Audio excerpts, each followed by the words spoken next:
Good afternoon. This is Adam Lobel. I'm joined here with Zachary Ziskin and Justin Zeitchik, partners at IPRG.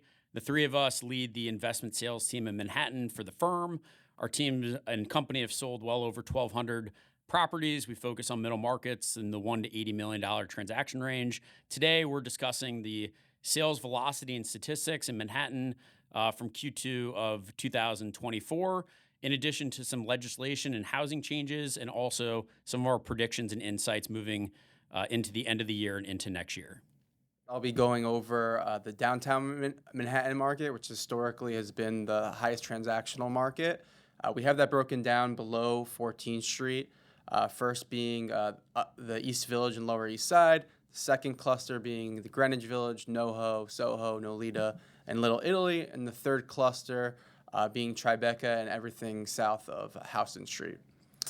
In Q2 2024, we saw that the West Side cluster showed a notably high sales velocity, which is a little bit different compared to most quarters where we see the East Village. There were 16 buildings sold at $147 million in sales volume. Across all of downtown Manhattan, there were 38 buildings which sold, which was up approximately 50% from last year. And the average price per square foot was $561 a foot, which seems pretty low to historical standards. One transaction that we were involved with and sold was 4042 Horatio Street, which was a 40-unit building in the West Village, arguably one of the best locations in the city, right in between the West Village and a block away from the meatpacking district. That building sold at a 6.3% cap rate, and the building was about 50% free market and 50% stabilized. The client came to us with some pressure coming from the bank with a loan coming due of about $10 million. We were able to procure a 1031 buyer that actually sold something not too far away and was able to close in less than 60 days. I'd now like to take you through the Midtown Manhattan market, which begins north of 14th Street and extends up through 59th. We have the market broken up into three clusters. The first cluster on the west side is Chelsea, north of the Village and Meatpacking. On the east side, we have Kips, Murray, Nomad, Turtle Bay, Gramercy, Flatiron. And then north up on the west, we have Midtown, Hell's Kitchen, and other neighborhoods in central Midtown. In Q2 2024, the Midtown section of Manhattan saw 14 buildings sell for $169 million, compared to 19 buildings from last year in Q2. The average price per foot in the market was $739 per square foot. One notable transaction I'd like to share was the sale of 43 West 27th Street, which recently sold for $24,365,000. The building was fully free market, gut renovated, condo level finishes right in the heart of Nomad. The seller was a professional operator and it was purchased by a Japanese bakery. We continue to see gut renovated buildings sell for premiums to foreign buyers, which is a trend that continues to grow in the market. So the Upper East and Upper West Side market, which we have broken down from 59th Street on the west side to 110th Street, and the east side from 59th Street all the way up to 96th Street. Across the east and west, we saw 10 sales totaling $254 million in sales volume. The average price per foot was $424.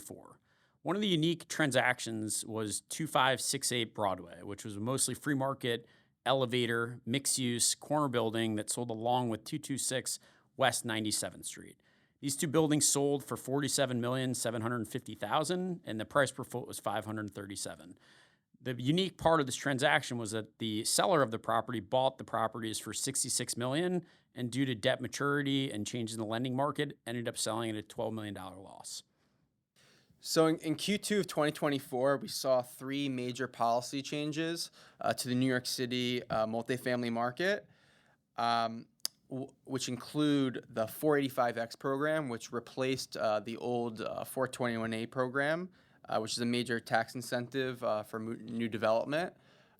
We saw a good cause eviction get passed, as well as some amendments to individual apartment improvements. So Zach, out of these three topics, what do you think are the most impactful in your business? And maybe you can explain a little bit of how it's directly impacting, the buildings that you're selling today on the market. Absolutely. So I'll jump right into good cause eviction. I'm not sure how good it is, but it certainly adds a level of complication to these deals. A lot of our clients and owners that we work with are still reeling from the Tenant Protection Act 5 years ago at this point. But it certainly adds some complications, and it takes time to process and really educate the owners that we work with. So really one of the most important things is it really changes the strategy when we underwrite and we look at deals. Keep in mind that many of the investors in the market are not small operators of 10 units and less. They own tons of units. They have, a lot of business going on in the area. And so now we're explaining to owners that the best opportunity for you is to try and keep these apartments vacant so that an owner can actually come in immediately and add value to these units, whether it be conversion or a change from a 1-bedroom to a 2-bedroom, or simply just going in and gutting an apartment to increase the rent in that unit. So those are my thoughts and where I'm seeing things, especially with good cause. What do you think, Adam? I think New York City is probably the most regulated city in the entire country when it comes to housing. And with good cause, it adds another layer of complexity with that. And that being the case, when we're selling properties, there's a delicacy with showing buyers units. And we need to be really careful to not parade unqualified people through or bring any riffraff around the building. So, yeah, I think times are changing. I think if certainty of execution is important, sometimes we're actually advising clients to not really publicly market a property for sale, and just to enable us to go to the top 3 to 5 most aggressive and active buyers in the market, and basically just do one day of tours, and that's it. And I think they end up actually getting a higher valuation, and there's obviously less commotion that can happen in the building. So Yeah, and I think adding on to that, being that good cause eviction is basically limiting to 5% plus CPI, which equates to somewhere around, what is it, 8.8%, right? So on surface, like that might seem like not such a bad increase, but these in some certain situations and many situations on buildings that we sell in Lower Manhattan, we see the value add strategy equate to a 25 to 50% increase on some of these rents. Turning a $5,000 a month 1-bedroom into an $8,500 a month 2-bedroom apartment. We see that all the time.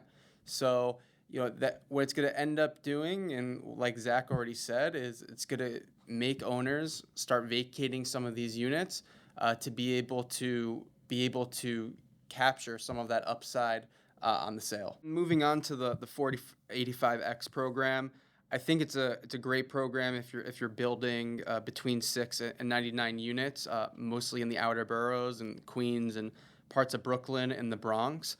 But I really don't see that having much impact on our business in Manhattan. The highest and best use on all these development deals is high-end luxury condos. We've seen it time and time again. No one's building rentals in the city. The price for land is too expensive. It's too expensive to build, and the owners or the developers want their money in and out within 3 to 5 years.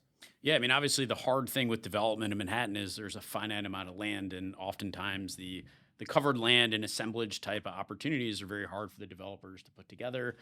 We saw a recent transaction over on Church Street, which is just over $400 a foot, which was really one of the first land sites that have sold recently. And in terms of the city, there's just not a lot of new development coming to market for rentals, which is ultimately why the rental market remains at historical highs throughout the city. So I think the 485X is really interesting for areas that had gotten rezoned, like Gowanus in Brooklyn, or other areas, throughout Long Island City, where the bigger development deals, which include affordability components to it, and there's obviously demand from the developers and the renters in those areas. Those are the areas I think that obviously got the biggest benefit for this abatement, in addition to tertiary markets like the Bronx and really upper Manhattan. And the last area to touch on is IAIs, individual apartment improvements, which we look at. What are your thoughts, Justin, on how those minor modifications might change the landscape of the market this year? I mean, quite frankly, I think these modifications that they did to the IAIs are essentially pretty worthless. I think units are going to remain empty. The city said, or Chip is telling us that there's somewhere between 60,000 and 80,000 empty rent stabilized apartments, and I just don't think that these amendments are going to get any units back online. Understood. Yeah. And again, we spend a lot of time working with owners and really building a story and a timeline of each and every unit they have so we can understand when it was properly taken out as destabilization and if they have that paperwork to support those efforts. Zach, what are your end of the year predictions for 2024? So I think between the professional operators and the private mom and pops and even the trusts and estates, we're going to see more buildings come online in the next 6 months. For whatever reason, you've got, certainly debt pressures mounting, but you've got, various ownership groups in positions where, they feel the market has somewhat stabilized and now is the time where they can capture their sale price and take those proceeds and maybe reinvest it through a 1031 and find greater appreciation and value there. So I certainly believe we're going to see more opportunity in the market. Yeah, I mean, I think the 2020 debt that was taken out is going to be a tsunami effect of buildings coming to market. In 2020, rates were at the lowest they've ever been in history. I think at that point, owners were getting somewhere around 2.8 to like 3.25% on their loans. Assuming that those loans mature in 5 years, we're going to see a lot of issues moving forward as far as refinancing. So it's going to either put owners in the position where they can get as much equity as they can out of the sale, or negotiate something with the bank to work out a deal creatively to be able to move on. I would just say from more of like a boots on the ground perspective, like we've seen a massive uptick in the amount of opinion of values and property appraisals that we've been doing recently. And a lot of the owners and family-based operators that we're meeting with are sort of like sitting on the sidelines right now, kind of waiting to see what happens with the election, waiting to see, when the interest rates end up dropping. And I think a lot of these people are going to end up entering the market towards the end of the year and into next year. And I think once the Feds announce the first rate reduction, which hopefully comes sooner than later, you're going to see a lot of people start putting properties on the market. And at that time, it's going to have a huge psychological impact, I believe. That's what I agree with that. I think it is more psychological because I don't know how much it's really going to move the needle, as far as numbers. It's not going to affect numbers so much, especially if the rates drop half a point, but it's going to give confidence to owners to put their properties on the market, knowing the trajectory is more positive. I think good cause eviction is going to keep more units offline because more tenants are going to be able to renew their apartments. Therefore, the units that do come online are going to become more expensive. So, I think if you can buy something that's, free market, those rents are going to continue to trend upward. Agreed. I think you just have to strike when the iron's hot if you're a buyer in this market. You see a good opportunity, even if you buy it at a more compressed cap rate today, and there is value add opportunity there, you have to figure the market's going to get better over the course of the next couple of years as the cycles, continue to grow. So one of the last points I'll touch on is broker involvement. Many of the clients that we work with are generational owners that have owned their real estate for upwards of 50 plus years. And really, they have one chance to make a first impression in the market. So it is imperative to have the right broker, the right team in your corner, guiding you, preparing you for this sale, which is, possibly the biggest sale of your life, and to make sure that you're protected and, the job gets done. Yeah, I think one of the positives that have come out of all these complexities in our occupation are that the client needs us more than ever. We work months, sometimes years prior to a sale with a client as far as preparing them to sell the building. I do heavy due diligence review along with the client prior to bringing it out to market, putting that due diligence file together, sometimes working alongside an L&T attorney to do so. So when we bring the property out to market, everything goes as smooth as possible. Yeah, we really know what to look out for, what to pinpoint, and how to spend our time wisely. Yeah. We enjoy sharing our perspectives in the market. Please reach out to Adam, Justin, or I at any point for access to the full report and to further discuss your goals in the market this year.